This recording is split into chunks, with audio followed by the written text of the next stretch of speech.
Okay, if you want to view this extension library, it is linked below this video. I'm going to go ahead and go into present mode so that you can see how we use this library. I created just to make it a little bit easier for you to find some cool extensions that we can use in education to make things easier and maybe even a little more exciting. So I have arranged them in these file cabinets. They're all clickable, so if you were looking for an extension that would help with your productivity, you just click on that file cabinet, and then it has some subtopics that are also hyperlinked. Give you a little description of each of those extensions, and then if you click on the actual picture, it will take you directly to that extension in the Chrome store, and you could add it in seconds. I'm just going to talk about the basics of Chrome extensions real quick, so that way you know how to manage those extensions in your browser. So extensions work inside your browser to make the sites you visit and use more convenient. They also can extend the use of your G Suite apps, adding features that you might wish that the app had. This has been very important for us recently with Google Meets.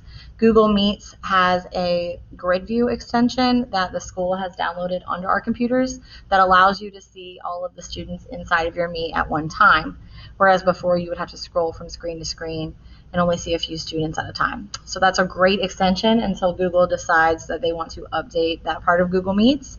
There's also a Google Meets attendance tracker, and what that does is it will create a spreadsheet for you of everyone that was inside your Meet by just clicking a button after the Meet is over. So that is also very convenient for our Learn From Home teachers.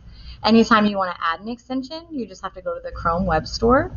This is also hyperlinked in my presentation, and I'm going to click on it now and just show you what that looks like. If you'd like to look for other extensions, you can search the store, and then some highlighted extensions are also available here. Just make sure you know what the extension actually does and read about it a little bit before you install it to your browser. Okay, so if I want to manage my extensions, I just look up here in the top right-hand corner. All of these pictures next to my search bar are extensions that are currently pinned to my browser. So I actually have many extensions downloaded, but only the ones with the blue push pin are pinned to the browser for me to see all the time. And that's because those are the ones that I use the most often. So if I want to pin, I just click it and it turns blue. If I want to unpin it, then I just unclick it. That doesn't delete it, it just doesn't show on the browser while you're working. You'll see that some of these are shaded gray. Like my Meet attendance right now is gray, and that means that I can't use it inside of this particular website, and that's because this one is for Meet attendance, so it only works when you have Google Meet running.